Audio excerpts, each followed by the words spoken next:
ഇന്ത്യയിൽ ഉടലെടുത്തത് എന്ന് കരുതുന്ന അപൂർവം പഴവർഗ്ഗങ്ങളിൽ ഒന്നായതും നമ്മുടെ ദൈനംദിന ജീവിതത്തിൽ ഭക്ഷ്യ ആവശ്യത്തിന് ഉപയോഗിക്കുന്നതുമായ വളരെ സുപരിചിതമായ പഴങ്ങളിൽ ഒന്നായ ഓറഞ്ചിനെ കുറിച്ചാണ് പറയുന്നത്. ഇതിന്റെ ഉൽപാദനവും ചരിത്രവുമാണ് ഈ വീഡിയോയിൽ പ്രതിപാദിക്കുന്നത്. അടുത്ത എപ്പിസോഡിൽ ഇതിന്റെ വിപണനവും ഭക്ഷ്യവൈദ്യ ഉപയോഗങ്ങളെക്കുറിച്ചും പറയുന്നതാണ്. വിവരങ്ങൾ വിശദമായി അറിയാൻ വീഡിയോ മുഴുവനായും കാണുക. കൂടാതെ ഈ വീഡിയോയെക്കുറിച്ചുള്ള നിങ്ങളുടെ അഭിപ്രായങ്ങളും പ്രതികരണങ്ങളും ലൈക്കായോ കമന്റായോ രേഖപ്പെടുത്തുക. ഒപ്പം മറ്റുള്ളവരിലേക്ക് ഷെയർ ചെയ്യുക. ഇതുപോലുള്ള ചെടിയെക്കുറിച്ചുള്ള വിജ്ഞാനപ്രദമായ വീഡിയോകൾ തുടർന്നു ലഭിക്കുന്നതിന് ഈ ചാനൽ സബ്സ്ക്രൈബ് ചെയ്യുക.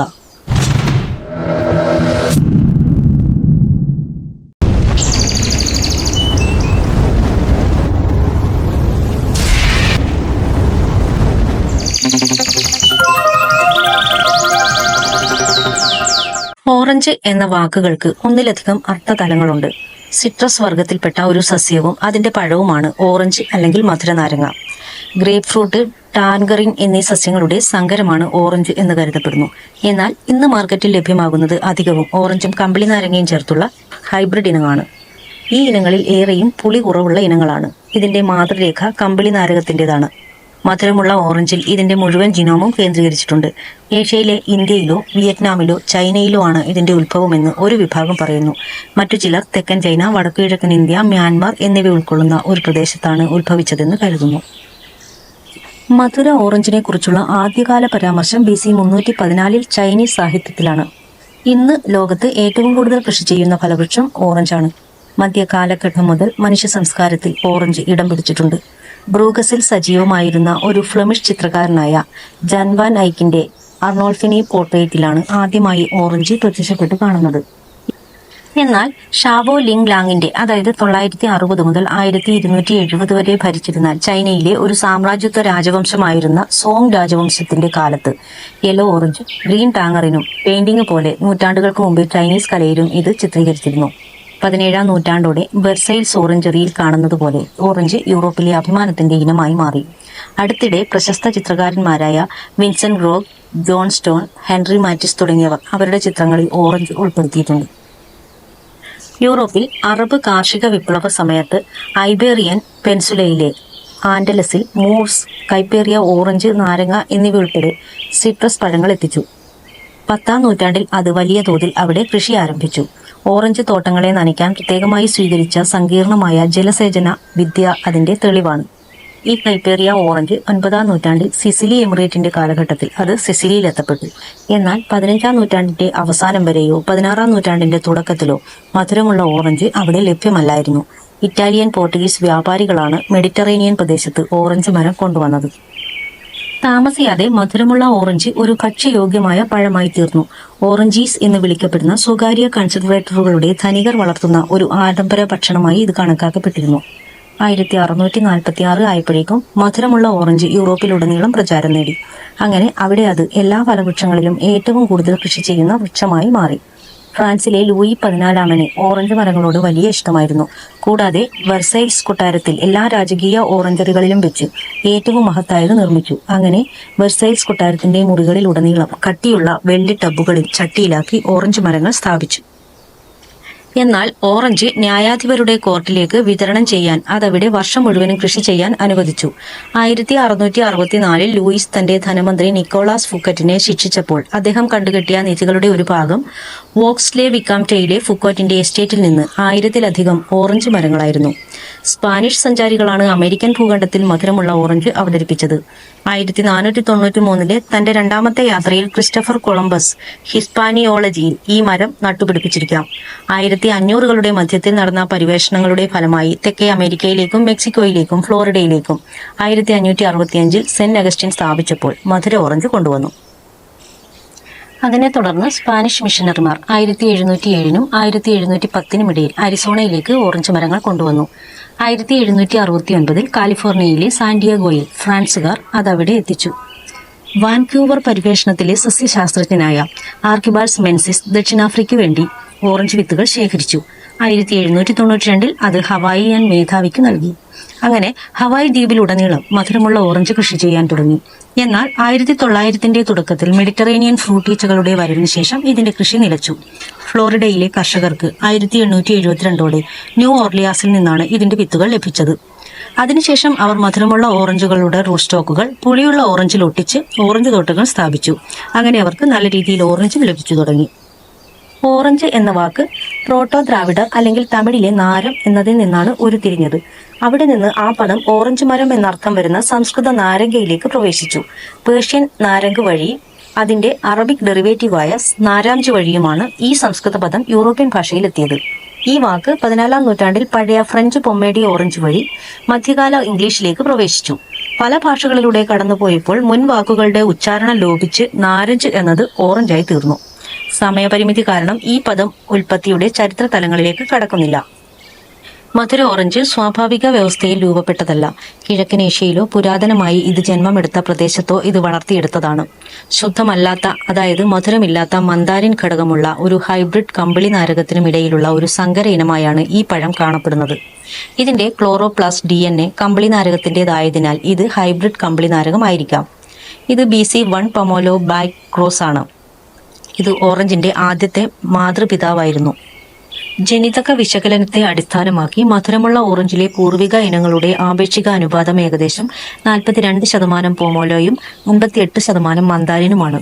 സ്വീറ്റ് ഓറഞ്ചിന്റെ എല്ലാ ഇനങ്ങളും പ്രോട്ടോടൈപ്പ് ക്രോസിൽ നിന്നാണ് ഉത്ഭവിച്ചിരിക്കുന്നത്. കാർഷിക പ്രചരണ സമയത്ത് തെരഞ്ഞെടുത്ത മ്യൂട്ടേഷനുകൾ മാത്രമാണ് ഇതിന് വ്യത്യാസങ്ങൾ ഉണ്ടാക്കുന്നത്. അതുകൊണ്ട് തന്നെ മധുരമുള്ള ഓറഞ്ചുകൾക്ക് കയ്പുള്ള ഓറഞ്ചുകളിൽ നിന്നും വ്യത്യസ്തമായ ഉത്ഭവമുണ്ട്. ഓറഞ്ചിന്റെ ജനിതക ഘടന പരിശോധിക്കുമ്പോൾ ഇന്ന് കാണുന്ന മധുരമുള്ള ഓറഞ്ച് പൊമേലോ ബ്ലാക്ക് ക്രോസിൽ നിന്ന് ഉത്ഭവിച്ച മുന്തിരിപ്പഴം ഉൾപ്പെടെയുള്ള നിരവധി സങ്കര ഇനങ്ങൾക്ക് മധുരമുള്ള ഈ ഓറഞ്ച് കാരണമായിട്ടുണ്ടെന്നാണ് മനസ്സിലാകുന്നത്. അതുപോലെ തന്നെ നിരവധി ബഡ് മ്യൂട്ടേഷനുകളും ഈ ചെടിയിൽ നടന്നിരിക്കുന്നതിനാൽ അതിന്റെ സിട്രസ് ടാക്സോണമി കണ്ടെത്തുന്നതും പ്രയാസമാണ്. ഫ്രൂട്ടേസി കുടുംബത്തിൽപ്പെട്ട ഒരു നിത്യഹരിത സസ്യമാണ് ഓറഞ്ച് ചെടി. ഇത് സാധാരണയായി 5 മുതൽ 8 മീറ്റർ വരെ ഉയരത്തിലെത്തുന്നു. ചില ചെടികൾ 10 മീറ്റർ വരെ ഉയരത്തിലും വളരുന്നു. വൃത്താകൃതിയിലുള്ള കിരീടം പോലെ ഇടതൂർന്ന സസ്യജാലമാണ് ഇതിൻ്റേത്. ഇലകൾ തിളക്കമുള്ളതും അണ്ഡാകാരം മുതൽ ദീർഘവൃത്താകൃതിയുള്ളതുമാണ്. അതിന് 4 മുതൽ 10 സെന്റിമീറ്റർ വരെ വലിപ്പമുണ്ടാകും. ഈ ഇലകൾ ചതച്ചാൽ സുഗന്ധമുള്ള സിട്രസ് സുഗന്ധം പുറപ്പെടുവിക്കും. ഇതിലുണ്ടാകുന്ന മധുര നാരങ്ങ വ്യത്യസ്ത വലിപ്പത്തിലും വൃത്താകൃതി മുതൽ ഓവൽ ആകൃതി വരെയുള്ളതുമാണ്. മിനുസമാർന്ന ഓറഞ്ച് നിറത്തിലുള്ള പുറംതൊലിയും അതിനുള്ളിൽ മധുരമുള്ള മാംസവും അടങ്ങിയിരിക്കുന്നു. ഇതിന്റെ തണ്ടുകളുടെ അറ്റത്ത് മനോഹരമായ വെള്ള പൂക്കൾ ഉണ്ടാകുന്നു. പിന്നീട് പച്ച നിറത്തിലുള്ള കായ് ഉണ്ടാകുന്നു. പഴുക്കുന്നതിന് മുമ്പ് ഇതിന്റെ നിറം പച്ചയാണ്. പഴുക്കുമ്പോഴാണ് ഓറഞ്ച് നിറം വരുന്നത്. ആ നിറത്തിന് ആ പേര് വരാൻ തന്നെ കാരണം ഈ പഴമാണ്. ഇതിന്റെ ഉള്ളിൽ പുറംതൊലിയോട് ചേർന്ന് പോറസ് വെളുത്ത ടിഷ്യൂ കാണാം. ഓറഞ്ചിനുള്ളിൽ നിരവധി വ്യത്യസ്ത കാർപ്പല്ലുകൾ അടങ്ങിയിരിക്കുന്നു. സാധാരണയായി 10ഓളം സ്ഥലങ്ങളിൽ ഇത് വേർതിരിച്ചെടുക്കുന്നു. ഇതിൽ ധാരാളം നീറടങ്ങിയ മെക്സിക്കുകളും വിത്തുകളും അടങ്ങിയിരിക്കുന്നു. ഇത് ഉപോഷ്ണമേഖലാ കാലാവസ്ഥ മുതൽ ഉഷ്ണമേഖലാ കാലാവസ്ഥ വരെ വളരുന്നു. ഇന്ന് ലോകമെമ്പാടുമുള്ള പല പ്രദേശങ്ങളിൽ വ്യാപകമായി കൃഷി ചെയ്യുന്നു. ഇവയ്ക്ക് 6 മുതൽ 7.5 വരെ pH ഉള്ള നല്ല നീർവാർച്ചയുള്ള മണ്ണും ഒപ്റ്റിമൽ വളർച്ചയ്ക്കും കായുൽപാദനത്തിനും പൂർണ്ണ സൂര്യപ്രകാശവും ആവശ്യമാണ്. പതിവായി നനവ് പ്രത്യേകിച്ച് വരണ്ട കാലാവസ്ഥകളിൽ ആവശ്യമാണ്. പക്ഷേ വേരുചീയൽ തടയാൻ വെള്ളം കെട്ടിനിൽക്കുന്ന സാഹചര്യം ഒഴിവാക്കണം. ഈ മരത്തിന്റെ ആകൃതി നിലനിർത്താനും ഫലോൽപാദനം മെച്ചപ്പെടുത്താനും കേടായതോ രോഗമുള്ളതോ ആയ ശാഖകൾ നീക്കം ചെയ്ത് ഇതിന്റെ മേലാപ്പിനുള്ളിലേക്ക് വായുപ്രവാഹം മെച്ചപ്പെടുത്തുന്നതിന് പ്രൂണിംഗ് നടത്തേണ്ടത് അത്യാവശ്യമാണ്. ഈ മരങ്ങൾ സാധാരണയായി അതിന്റെ വിവിധ തരങ്ങളെ ആശ്രയിച്ച് ശരത്കാലത്തിന്റെ അവസാനത്തിലോ ശൈത്യകാലത്തോ പാകമാകാം. പൂർണ്ണമായി പാകമാകുമ്പോൾ വിളവെടുക്കുന്നു. ദൃഢത, തിളക്കമുള്ള നിറം, നല്ല മധുരം എന്നിവയാണ് ഇതിന്റെ സവിശേഷത. മരത്തിൽ നിന്നും കൈകൊണ്ട് പറിച്ചോ വൻതോതിൽ വാണിജ്യാടിസ്ഥാനത്തിൽ കൃഷി ചെയ്യുകയാണെങ്കിൽ മെക്കാനിക്കൽ ഹാർവെസ്റ്റർ ഉപയോഗിച്ചോ വിളവെടുക്കാം. വാണിജ്യപരമായി ഓറഞ്ച് വിളവെടുപ്പിന് ശേഷം 12 ആഴ്ച വരെ നിയന്ത്രിത അന്തരീക്ഷ അറകളിൽ ശീതീകരിച്ച് സൂക്ഷിക്കാം. മറിച്ച് വീടുകളിൽ സൂക്ഷിക്കുന്ന ഓറഞ്ചുകൾക്ക് 1 മാസം വരെയുള്ള ഷെൽഫ് ആയുസ് ഉണ്ട്. ഇവയൊക്കെ കൃഷി, വിളവെടുപ്പിന് മുമ്പുള്ള അവസ്ഥകൾ, ഇത് കൈകാര്യം ചെയ്യുന്ന രീതി എന്നിവയെ ആശ്രയിച്ചിരിക്കും. ഓറഞ്ച് ചെടികൾക്ക് വളപ്രയോഗം നടത്തുന്നത് ആരോഗ്യകരമായ വളർച്ചയ്ക്കും പഴങ്ങളുടെ ഉൽപാദനം മെച്ചപ്പെടുത്തുന്നതിനും അത്യന്താപേക്ഷിതമാണ്. ഈ മരങ്ങൾ സാധാരണയായി വളരുന്ന സീസണിൽ വളം നൽകാം. ഇത് ശൈത്യകാലത്തിന്റെ അവസാനം മുതൽ വസന്തകാലത്തിന്റെ ആരംഭം വരെ നീളുന്നു. പ്രവർത്തനരഹിതമായ അല്ലെങ്കിൽ കടുത്ത ചൂടിന്റെ കാലഘട്ടത്തിൽ വളപ്രയോഗം ഒഴിവാക്കുക. ഇത് ഈ വൃക്ഷത്തിന്റെ വളർച്ചയെ തടയുന്നു. സിട്രസ് മരങ്ങൾക്കായി പ്രത്യേകം രൂപപ്പെടുത്തിയ സമീകൃത വളം നൽകാം. അല്ലെങ്കിൽ 8ന്റെയോ 10ന്റെയോ തുല്യ അനുപാതത്തിലുള്ള NPK nitrogen phosphorus potassium mix വളമായി തിരഞ്ഞെടുക്കാം. പ്രയോഗിക്കേണ്ട വളത്തിന്റെ അളവ് ഓറഞ്ച് മരത്തിന്റെ പ്രായത്തെയും വലിപ്പത്തെയും ആശ്രയിച്ചിരിക്കുന്നു. ഒരു പൊതു മാർഗനിർദ്ദേശം എന്ന നിലയിൽ 1 വർഷം പ്രായമായ മരത്തിന് 100 ഗ്രാം മുതൽ 200 ഗ്രാം വരെ നൈട്രജൻ ഉപയോഗിക്കാം. മുതിർന്ന മരത്തിന് 500 മുതൽ 750 ഗ്രാം വരെ ഉപയോഗിക്കാം. വളരുന്ന സീസണിൽ ഓരോ 4 മുതൽ 6 ആഴ്ചയ്ക്കുള്ളിൽ വളപ്രയോഗം നടത്തുക. പ്രായപൂർത്തിയായ മരങ്ങൾക്ക് വർഷത്തിൽ 2-3 തവണ മാത്രമേ വളപ്രയോഗം ആവശ്യമുള്ളൂ. വളം പ്രയോഗിക്കുമ്പോൾ മരത്തിന്റെ ഡ്രിപ്പ് ലൈനിനുള്ളിൽ മണ്ണിന്റെ ഉപരിതലത്തിൽ വളം തുല്യമായി വിതറുക. ഇതിന്റെ തണ്ടുമായി വളത്തിന്റെ നേരിട്ടുള്ള സമ്പർക്കം ഒഴിവാക്കുക. വളം നൽകിയതിനു ശേഷം പോഷകങ്ങൾ വേരുകൾ ആഗിരണം ചെയ്യുന്നുണ്ടെന്ന് ഉറപ്പാക്കാൻ മണ്ണ് നന്നായി നനയ്ക്കുക. പോഷകങ്ങൾ സ്വീകരിക്കുന്നതിനും ചെടികളുടെ വളർച്ചയ്ക്കും ഈർപ്പം അത്യാവശ്യമാണ്. ഇതിന്റെ ഇലകളിലും വളപ്രയോഗം നടത്താം. ഇതിന്റെ ഇലകളിൽ നേരിട്ട് നിങ്ങൾക്ക് വളം നൽകാം. നേർപ്പിച്ച വളം ലായനി ഇലകളിൽ സ്പ്രേ ചെയ്യുക. അത് ഇലകളിൽ പൂർണ്ണമായി കവർ ചെയ്തിട്ടുണ്ടെന്ന് ഉറപ്പാക്കുക. ജൈവവളമാണ് നൽകുന്നതെങ്കിൽ കമ്പോസ്റ്റോ അഴുകിയ ജൈവവസ്തുക്കളോ നൽകാം. Citrus leaf miner, citrus white fly, citrus red കാശ്, സിട്രസ് സൈലിഡ്സ്, സ്കെയിൽ പ്രാണികൾ എന്നിവയാണ് ഓറഞ്ച് ചെടിയെ ബാധിക്കുന്ന കീടങ്ങൾ. Citrus canker, citrus black spot, citrus greening disease, anthracnose, root ജിയൽ എന്നിവയാണ് ഓറഞ്ച് മരത്തെ ബാധിക്കുന്ന രോഗങ്ങൾ. ഇവയുടെ നിയന്ത്രണവും പരിപാലനവും വിശദമായി അറിയാൻ ഐവി പാരഡൈസിന്റെ വെബ്സൈറ്റിലെ പ്ലാന്റിംഗ് ആൻഡ് കെയർ പേജ് സന്ദർശിക്കുക. വിത്ത് മുളപ്പിച്ചും ഗ്രാഫ്റ്റ് ചെയ്തും ബഡ്ഡിങ്ങിലൂടെയും പുതിയ ചെടികൾ ഉൽപ്പാദിപ്പിക്കാം. ഉൽപാദന പ്രക്രിയയുടെ വിശദ വിവരങ്ങൾ അറിയാൻ ഐവി പാരഡൈസിന്റെ വെബ്സൈറ്റിലെ ഡിഫറന്റ് പ്രൊപ്പഗേഷൻ മെത്തേഡ് എന്ന പേജ് സന്ദർശിക്കുകയോ പ്ലാന്റിംഗ് ആൻഡ് കെയർ എക്സിക്യൂട്ടീവുമായി വാട്സപ്പിൽ ബന്ധപ്പെടുകയോ ചെയ്യാം. ഈ പേജുകളുടെ ലിങ്കും പ്ലാനിംഗ് ആൻഡ് കെയർ എക്സിക്യൂട്ടീവിന്റെ നമ്പറും ഡിസ്ക്രിപ്ഷൻ ബോക്സിൽ കൊടുത്തിട്ടുണ്ട്. ഇവിടെ നിങ്ങൾക്ക് അറിയുന്നതും അറിയാത്തതുമായ ധാരാളം സവിശേഷതകൾ വിശദമായ പഠനത്തിന് ശേഷം ഞങ്ങൾ നിങ്ങളുടെ മുന്നിൽ അവതരിപ്പിക്കുന്നു. ഓരോ ചെടിയുടെയും മണ്ണിന്റെ ഘടനയും pH ലെവലും പറയുന്നുണ്ട്. അത് നിങ്ങളുടെ മണ്ണിന്റെ pH ലെവലുമായി താരതമ്യം ചെയ്ത് ഞങ്ങൾ പറയുന്ന വളപ്രയോഗത്തിന്റെ അളവിലും ക്രമത്തിലും ഓരോ പ്രാദേശിക സ്ഥലത്തെ കാലാവസ്ഥയും മണ്ണിന്റെ ഘടനയും അനുസരിച്ച് വ്യത്യാസങ്ങൾ വരുത്തേണ്ടതായിട്ടുണ്ടാവാം. അതിന് ഐവി പാരഡൈസിന്റെ പ്ലാന്റിംഗ് ആൻഡ് കെയർ എക്സിക്യൂട്ടീവുമായി ബന്ധപ്പെടുകയോ നിങ്ങളുടെ നാട്ടിലുള്ള പരമ്പരാഗത കൃഷിമാർഗങ്ങൾ അവിടെയുള്ള പരമ്പരാഗത കൃഷിക്കാരിൽ നിന്നും വിവരങ്ങൾ ശേഖരിച്ച് ചെയ്യുകയോ ചെയ്യാം. അതിലുപരി പരമാവധി പ്ലാന്റുകൾ കണ്ടെത്തി അത് നിങ്ങൾക്ക് മുന്നിൽ എത്തിക്കാനും ശ്രമിക്കുന്നു. അപൂർവങ്ങളായ ധാരാളം ചെടികൾ ഐവി പാരഡൈസിന്റെ ഷോപ്പിംഗ് സൈറ്റിൽ ലഭ്യമാണ്.